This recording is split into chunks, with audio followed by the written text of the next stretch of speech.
Elections అంటే polling, counting, ఫైనల్గా result. వీటన్నిటికంటే ఎక్కువ డిమాండ్ ఉన్నది, జనంలో క్రేజ్ ఉన్నది కౌంటింగ్ కంటే ఎక్కువ ఎగ్జైటింగ్గా ఎదురు చూసేది ఏంటది?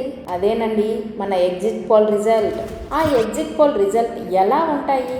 ఏ పార్టీ ఎన్ని స్థానాల్లో గెలబోతుంది, ఎన్ని స్థానాల్లో పోటాపోటీగా ఉంది, ఎన్ని చోట్ల వార్ వన్ సైడ్ అయింది, ఇలాంటివన్నీ ఈ ఎగ్జిట్ పోల్ రిజల్ట్ ద్వారా తెలుస్తాయి.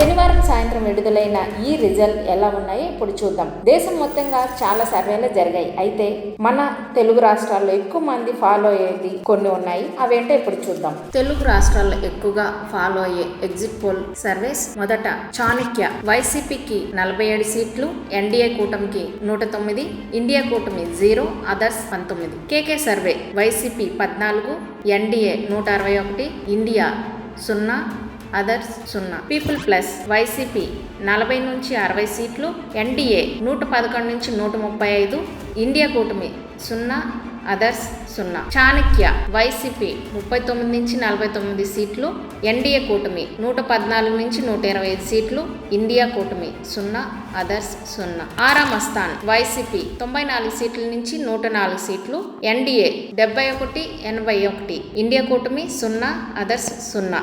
Smart poll: 80+8, NDA 93+8, India 0, others 0. Janmat poll: YCP 95, 103, NDA కూటమి 67, 75, ఇండియా కూటమి 0, అదర్స్ 0. పార్దాస్ సర్వే: వైసీపీ 110 నుంచి 120 మధ్యలో, ఎన్డీఏ 56 నుంచి 65 సీట్లు రావచ్చు అని, ఇండియా కూటమికి 0, అదర్స్ 0. ఈ సర్వేలను పరిశీలించి చూస్తే వైసీపీకి, ఎన్డీఏ కూటమికి పెద్దగా సీట్లలో వ్యత్యాసం ఉన్నట్లు కనిపించట్లేదు. ఇతర పార్టీలు ఒక 19 సీట్లు గెలిచే అవకాశం ఉన్నప్పటికీ ఇండియా కూటమి మన ఆంధ్రప్రదేశ్లో ఎక్కడా కూడా ఒక్క సీటు కూడా దక్కదు అని తేల్చి చెప్పేసింది ఈ ఎగ్జిట్ పోల్ రిపోర్ట్.